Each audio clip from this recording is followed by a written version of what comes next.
न मेरा है न तेरा है, ये हिंदुस्तान सबका है। नहीं समझी गई ये बात तो नुकसान सबका है। हजारों रास्ते खोजे गए उस तक पहुंचने के, मगर पहुंचे हुए ये कह गए भगवान सबका है।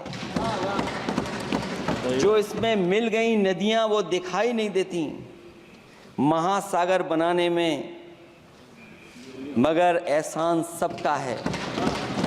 अनेकों रंग खुशबू नस्ल के फल फूल पौधे हैं, मगर उपवन की इज्जत आबरू ईमान सबका है। नमस्कार दोस्तों, भारत एक सोच देख रहे हैं आप। दोस्तों, आज लोकसभा में संविधान पर चर्चा हो रही थी और उस दौरान अखिलेश यादव खड़े होते हैं जब उनका नंबर आता है। और क्या आपने पूरे रौब में दिखाई दिए अखिलेश यादव। एक एक करके तमाम मुद्दों पर उन्होंने सरकार को घेरा है, सरकार को सुनाया है। दिल्ली की सरकार हो या फिर लखनऊ की यानी कि उत्तर प्रदेश की सरकार हो, भारतीय जनता पार्टी को डबल इंजन सरकार को जमकर सुनाने का काम किया। इस दौरान उन्होंने बहुत सारे महत्वपूर्ण बातें बोली हैं, बहुत सारी बातें कही हैं, एक एक करके वो हम आपको बताने जा रहे हैं, सुनाने जा रहे हैं। अखिलेश यादव से ठीक पहले प्रियंका गांधी ने अपनी बात रखी, जो कि पहली बार संसद पहुंची हैं, उन पर भी सबकी निगाहें थी। और उसके ठीक बाद नंबर आता है अखिलेश यादव का।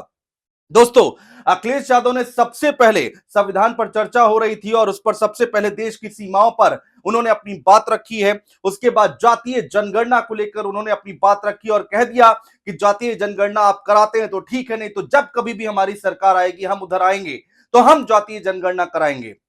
दिल्ली लखनऊ की लड़ाई पर हमला बोला। उन्होंने कहा कि पहले तो दो इंजन लड़ रहे थे, केंद्र सरकार और यूपी सरकार के डबल इंजन की सरकार बताई जा रही थी, अब तो डब्बे लड़ाई कर रहे हैं। इसको भी हम आपको सुनाएंगे। पेपर लीक पर उन्होंने हमला बोला कि आपको आरक्षण न देना पड़े इसलिए पेपर लीक करा दिया जाता है। तमाम बातें बोली गई हैं। यूपी में कितने बुरे हालात हैं, इनके आंकड़े तक यहां पर अखिलेश यादव ने दिए और कहा कि ये मेरे आंकड़े नहीं है, सरकार के आंकड़े हैं। यूपी किस तरह से कहां कहां पर अपराध की बात करें, महिलाओं की सुरक्षा की बात करें, तमाम बातें बोली उन्होंने, वो गिनाया है, वो भी हम आपको सुनाएंगे। डिंपल यादव इस दौरान मेज पीटती हुई दिखाई दी। जैसे ही अखिलेश यादव बोल रहे थे, पीछे ठीक उनके डिंपल यादव बैठी हुई थी और मेज पीटती हुई दिखाई दे रही थी। सरकार को सेम सेम कह रही थी डिंपल यादव। और आखिर में शायरी सुनाकर अपनी बात को यहां पर खत्म किया है अखिलेश यादव ने। तो क्या कुछ कहा, एक एक करके वो हम आपको बयान सुनाने जा रहे हैं दोस्तों कि अखिलेश यादव की तरफ से क्या कुछ कहा गया है, सदन के अंदर किस तरह से सरकार को घेरा गया है। अखिलेश यादव बैठे हुए थे दोस्तों और उनके ठीक बगल में अवधेश प्रसाद, जो कि फैजाबाद से सांसद है, वो बैठे हुए थे और उनके ठीक पीछे धर्मेंद्र यादव और डिंपल यादव बैठी हुई थी। तो एक फ्रेम में ये चारों बड़े नेता दिखाई दे रहे थे समाजवादी पार्टी के, और अखिलेश यादव ने एक एक करके सरकार को घेरने की कोशिश की है। सबसे पहले अखिलेश यादव ने जब अपना भाषण शुरू किया दोस्तों, तो उन्होंने कहा कि संविधान हमें सुरक्षा देता है, कई जगह हमारी सीमाएं सिकुड़ रही हैं, संविधान की वजह से हम एकजुट हैं, देश की सीमाओं में सेंध लग रही है। लद्दाख का जिक्र किया अखिलेश यादव ने, कहा कि हमारी सेना जहां पर खड़ी थी, क्या आज भी वहां पर खड़ी है? आज देश की सीमाएं सुरक्षित नहीं है, सीमाओं में हमारे पड़ोस में कितने गांव बस गए हैं, इसका जिक्र किया। 75 साल बाद हमारे देश की सीमाएं कितनी सुरक्षित हैं, इस पर सवाल उठाया है। सामने राजनाथ सिंह बैठे हुए थे, उनकी तरफ देखकर अखिलेश यादव अपनी बात कह रहे थे। इसके साथ ही साथ दोस्तों मुसलमानों का यानी कि अल्पसंख्यकों का जिक्र किया, यहां पर मुस्लिम समुदाय का जिक्र किया और कहा कि दूसरे दर्जे का नागरिक बनाने का काम किया जा रहा है मुस्लिमों को। तो ये तमाम बातें कही गई हैं दोस्तों। 82 करोड़ जनता जो है वो आज मुफ्त के राशन पर टिकी हुई है, मुफ्त के राशन पर, मुफ्त के अनाज पर जिंदा है, ये बात कही अखिलेश यादव ने।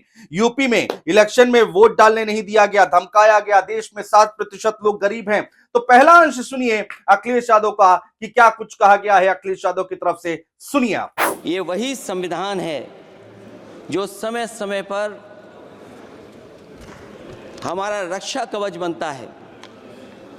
अध्यक्ष महोदय, ये संविधान हमारी ढाल है, संविधान हमारी सुरक्षा है, संविधान हमें समय समय पर शक्ति देता है। संविधान ही देश की 90% शोषित, उपेक्षित, पीड़ित, वंचित जनता के अधिकारों का सच्चा संरक्षक है। ये संविधान ही हमारा बड़ा मददगार है। आज अध्यक्ष जी, सीमाओं की रक्षा करना संप्रभु का प्रथम कर्तव्य है। और अध्यक्ष महोदय, जिस देश की सीमाओं की सुरक्षा में जहां पर समय समय पर सेंध लगती हो, और हमारे माननीय मंत्री जी बेहतर जानते होंगे कि कई जगह पर हमारी सीमाएं सिकुड़ रही हैं। हमारे संसदीय मंत्री राज्य अरुणाचल प्रदेश में चीन के बिल्कुल बगल में रहते हैं। अध्यक्ष महोदय ये जानते होंगे कि हमारे पड़ोस में कितने गांव बस गए हैं, न जाने कितना वहां पर गांव की तरह घर बसा दिए गए हैं। लद्दाख की तरफ अभी दोनों देशों की सेनाएं पीछे हटी हैं। हम अपनी सीमा में ही पीछे हटे हैं, और चीन जो हमारी सीमा में अंदर आ गई थी, वो हमारी सीमाओं से ही आंशिक रूप से पीछे हटी है। और अध्यक्ष महोदय, उस सीमा के पास एक रिजांगला मेमोरियल बना था। हमारे सरकार के लोग ये जानते होंगे कि जिस समय ये बात उठी लद्दाख को लेकर के, उस रिजांगला के मेमोरियल को तोड़ दिया गया। आज वो रिजांगला मेमोरियल वहां नहीं है। और उस लड़ाई के लिए अध्यक्ष महोदय, हमारी फौज के लिए कहा गया था कि हमारी वो बहादुर फौज है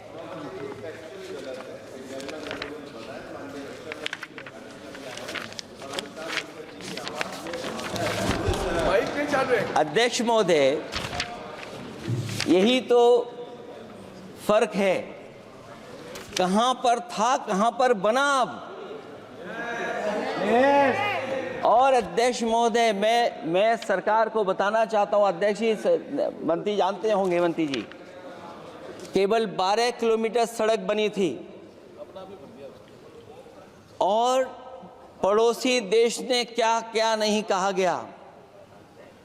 और वो समय आएगा जब हमें मानसरोवर और कैलाश पर्वत पे जाने के लिए भी वो देश हमें रोकने लगेगा। तो हमारी आज 75 साल बाद सीमाएं कितनी सुरक्षित हैं। क्या लद्दाख की वो फिंगर्स जहां पर हम पहले थे, क्या हमारी फौज वहीं खड़ी है कि नहीं खड़ी है?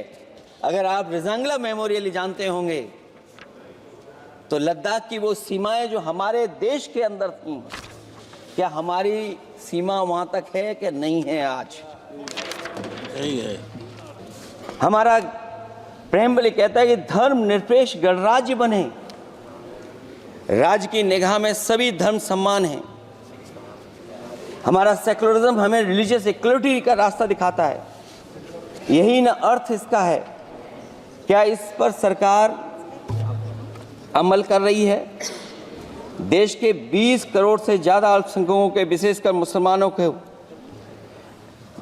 दूसरे दर्जे का नागरिक बना देने का प्रयास चल रहा है।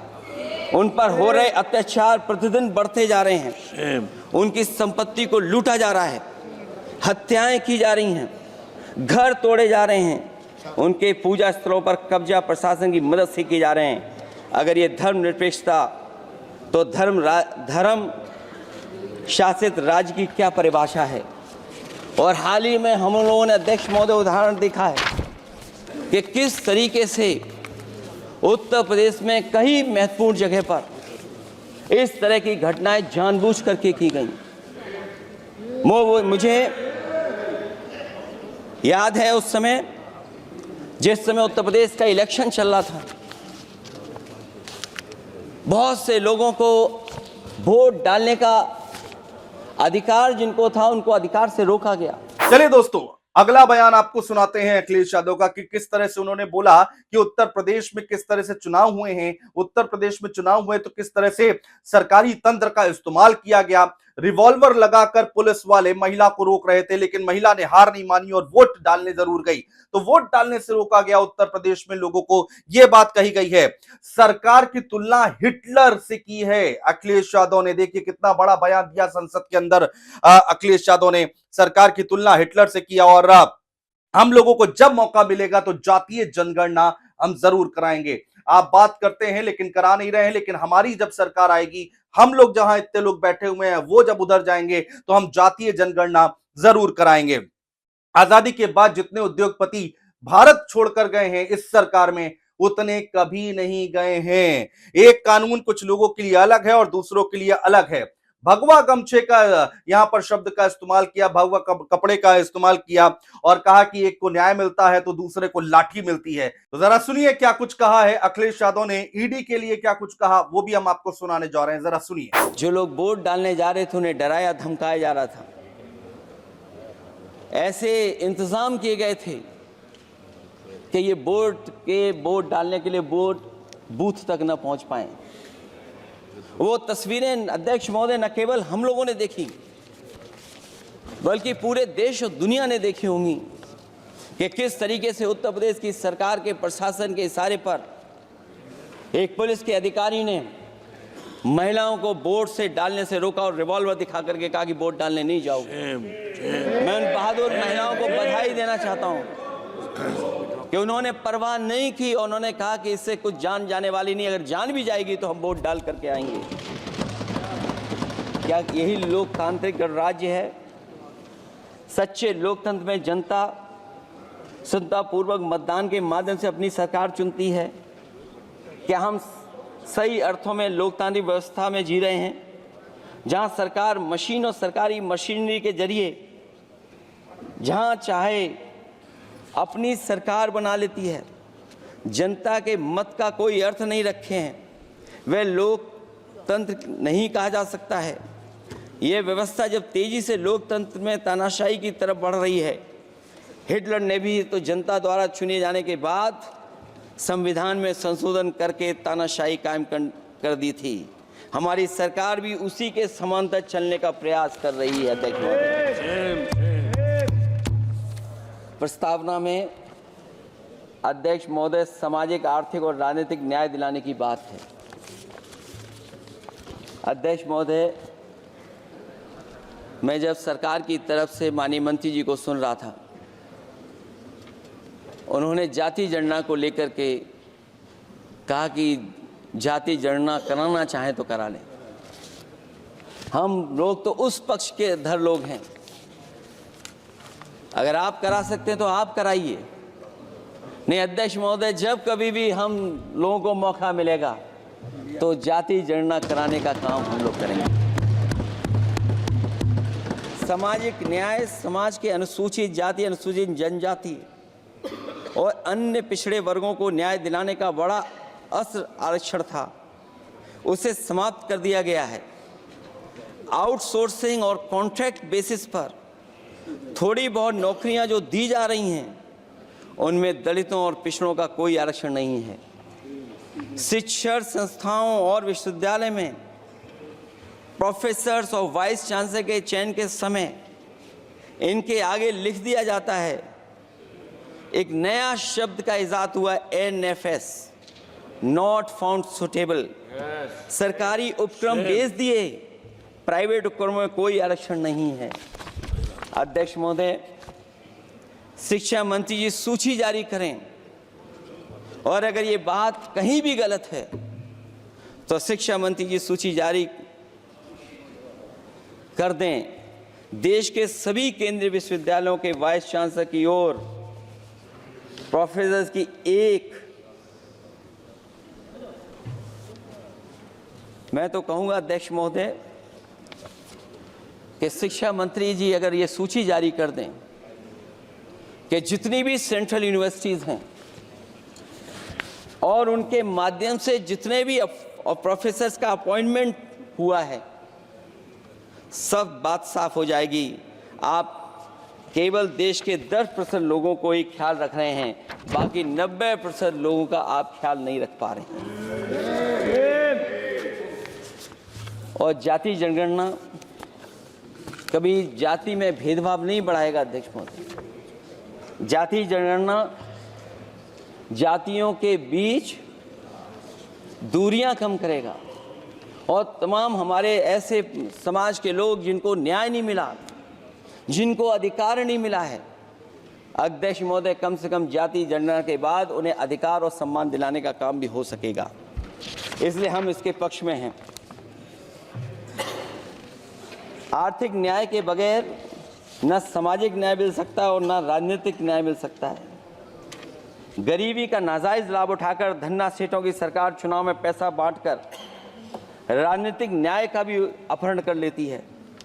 कर्ज में डूबी बड़ी आबादी महाजन के दबाव में अपनी इच्छा के खिलाफ वोट देने को विवश हो जाती है।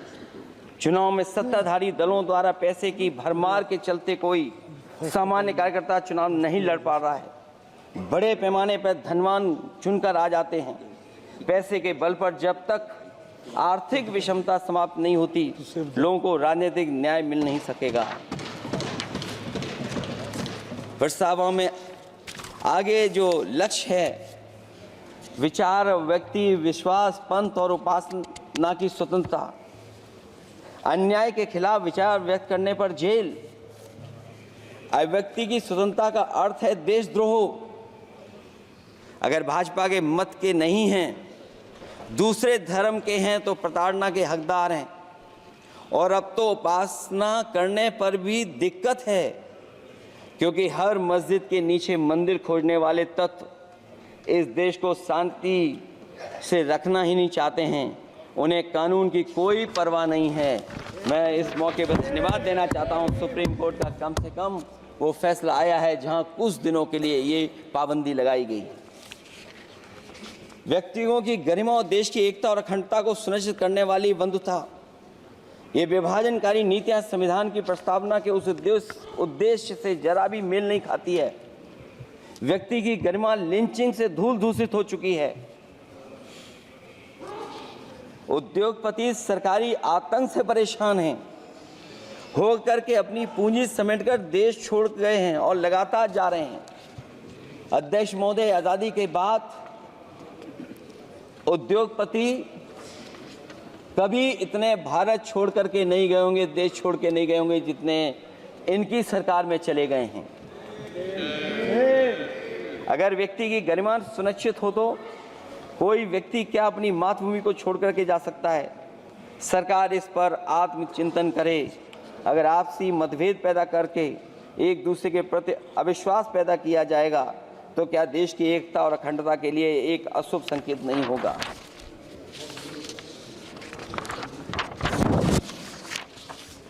अध्यक्ष महोदय, आर्टिकल 14 कानून के समक्ष समानता, भारत के अंदर किसी भी व्यक्ति को राज्य कानून के समक्ष समानता को डिनाई नहीं कर सकता है।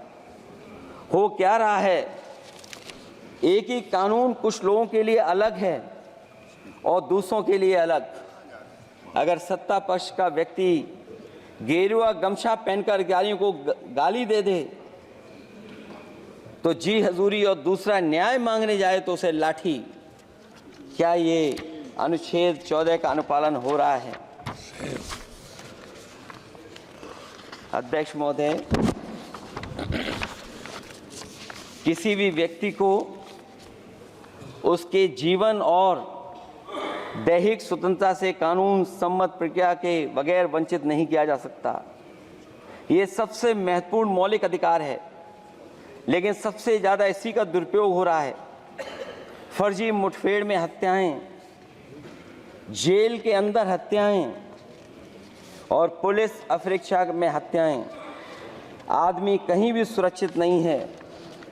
ईडी का तो ऐसा कानून बना दिया गया है कि बिना एफआईआर, बिना नोटिस किसी को भी बंद कर दो। लोकतंत्र फासिज्म में बदल रहा है।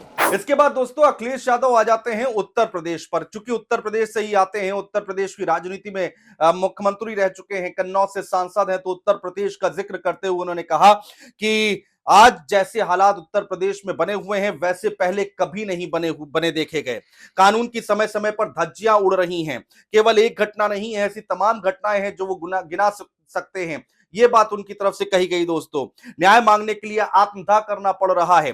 तहसील जिलाधिकारी के सामने वहां पर आत्महत्या हो रही है। सीएम आवास में आत्महत्या, सीएम आवास के सामने आत्महत्या की जा रही है। सोचिए हम किस दिशा में जा रहे हैं। चिंता जाहिर की है अखिलेश यादव ने दोस्तों, वो भी हम आपको सुनाएंगे।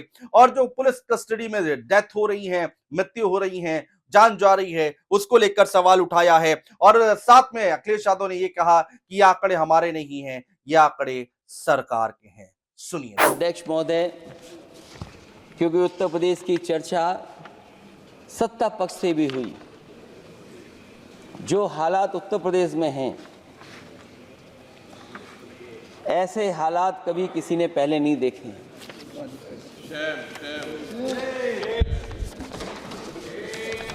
जहां पर कानून की समय समय पर धज्जियां उड़ रही हैं। और अध्यक्ष महोदय, केवल एक घटना नहीं मैं कहना चाहता हूं, ऐसी तमाम घटनाएं हैं जिनके बारे में मैं कह सकता हूं। आज़ादी के बाद अगर हम 75वें वर्ष में इस बात पर चर्चा करें संविधान पर, और आए दिन लोगों को न्याय मांगने के लिए आत्मदाह करना पड़े,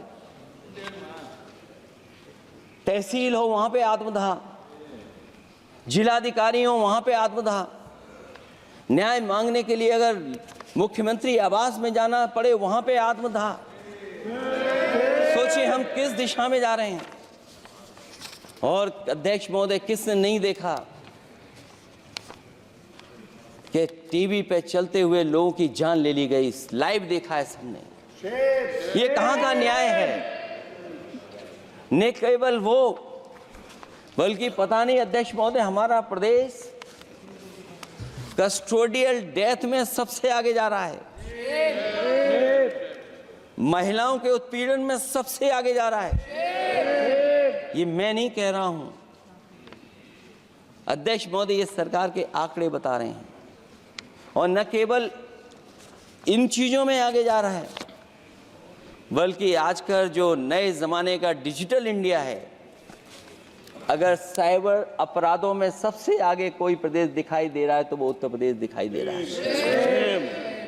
दोस्तों, इसके बाद डबल इंजन की सरकार पर हमला बोला अखिलेश यादव ने। अखिलेश यादव ने कहा कि ये सरकार दावा करती थी कि ये डबल इंजन की सरकार है, और पहले ये दावा करते थे कि ये डबल इंजन की सरकार है, लेकिन अब इंजन पहले टकराते थे, अब ट्रेन के डब्बे आपस में टकरा रहे हैं। ये बात कही गई है। जो दिल्ली और लखनऊ की लड़ाई है उसका जिक्र कहीं ना कहीं करते हुए दिखाई दे रहे हैं अखिलेश यादव कि अब डबल इंजन की जो सरकार है उसके डब्बे भी टकरा रहे हैं।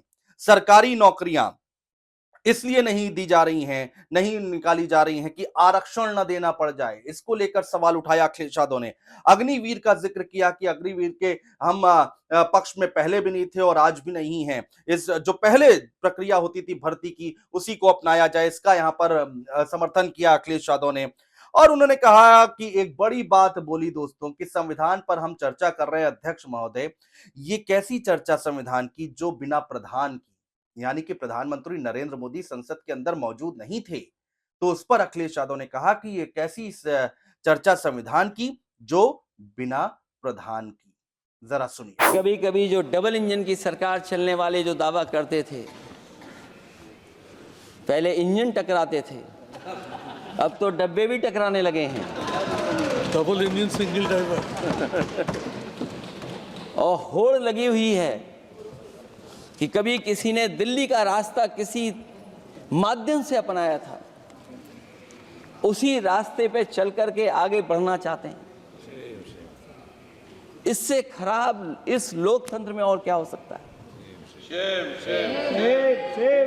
जिन लोगों ने ये कहा हो कि हम नौकरियां दे देंगे, आज नौकरियां कहां हैं, रोजगार कहां हैं?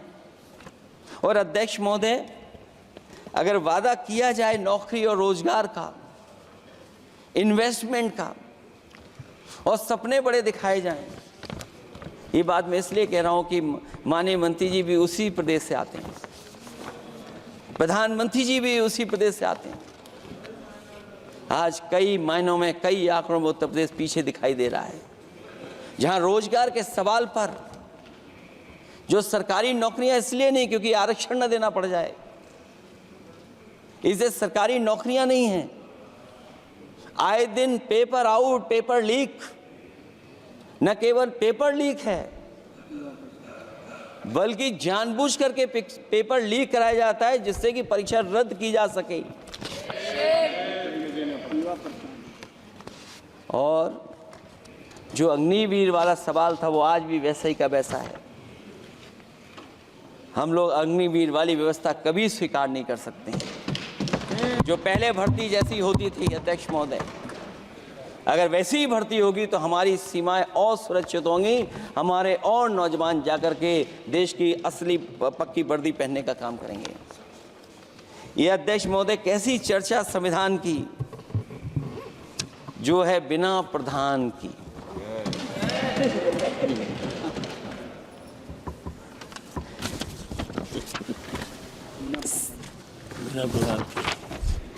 अध्यक्ष महोदय, इस सरकार में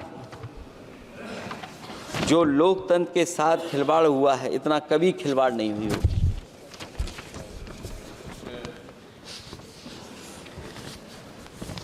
संविधान को परतंत्र बनाकर जो लोग राज करना चाहते हैं, उनके लिए आज़ादी का अमृतकाल सिर्फ एक जुमला है।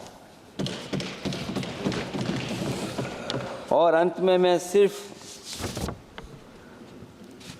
एक ही बात कहना चाहता हूं कि संविधान बचेगा तो न्याय बचेगा, और न्याय बचेगा तभी सबको बराबर मान सम्मान, सबको बराबर मौके मिलेंगे, भेदभाव भी मिटेगा। और भेदभाव का भाव भी इसलिए आज फिर से संविधान को बचाने के लिए एक और करो या मरो आंदोलन की जरूरत है। दोस्तों, आखिर में आखिरी अंश में अखिलेश यादव ने शायरी सुनाकर अपने भाषण का यहां पर वाइंड अप किया, उसको समाप्त किया और कहा कि बीजेपी ने कहा था कि इतनी सीटें अगर हमें मिल जाएंगी तो हम संविधान बदल देंगे।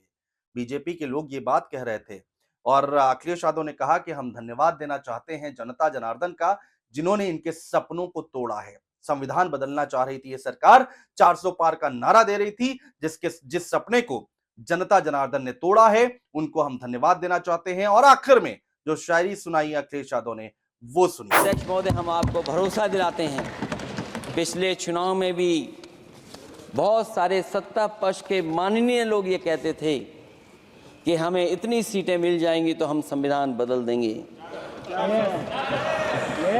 अध्यक्ष महोदय, मैं आपके माध्यम से जनता का धन्यवाद देना चाहता हूं कि उन्होंने 400 पार के नारे को गिरा दिया और विपक्ष को इतनी ताकत दे दी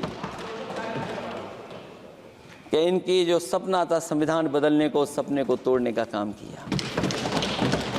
अध्यक्ष महोदय, बहुत सारे साथी इधर के ही उधर हैं, अगर उधर वाले इधर आ गए उसी दिन ये सत्ता से बाहर हो जाएंगे। अध्यक्ष महोदय, आखिरी में मैं कुछ लाइनें कहकर के अपनी बात खत्म करना चाहता हूं। न मेरा है न तेरा है, ये हिंदुस्तान सबका है, नहीं समझी गई ये बात तो नुकसान सबका है। हजारों रास्ते खोजे गए उस तक पहुंचने के, मगर पहुंचे हुए ये कह गए भगवान सबका है। जो इसमें मिल गई नदियां वो दिखाई नहीं देती महासागर बनाने में, मगर एहसान सबका है। अनेकों रंग खुशबू नस्ल के फल फूल पौधे हैं, मगर उपवन की इज्जत आबरू ईमान सबका है। तो दोस्तों, सुना आपने किस तरह से आज अपने पूरे रुआब में दिखाई दिए अखिलेश यादव, पूरे जोश के साथ दिखाई दिया और सरकार को घेरने का कोई भी मौका नहीं छोड़ा। अपनी हर एक लाइन में सरकार को घेरने की पूरी कोशिश की अखिलेश यादव ने। विपक्ष में बैठे हुए हैं और कह रहे हैं कि जब हम सत्ता पक्ष में आएंगे, जब हम सत्ता में आएंगे तो अग्निवीर को खत्म किया जाएगा, जाति जनगणना कराई जाएगी, सरकारी नौकरियां कराई जाएंगी, दिलाई जाएंगी, जिससे कि जिसकी वजह से आप कह रहे हैं कि भाई सरकारी नौकरी इसलिए नहीं निकाली जा रही है जिसके आरक्षण न देना पड़े। तो इन तमाम बातों को लेकर अखिलेश यादव ने सरकार के ऊपर जोरदार हमला बोला। दोस्तों, बहुत शुक्रिया।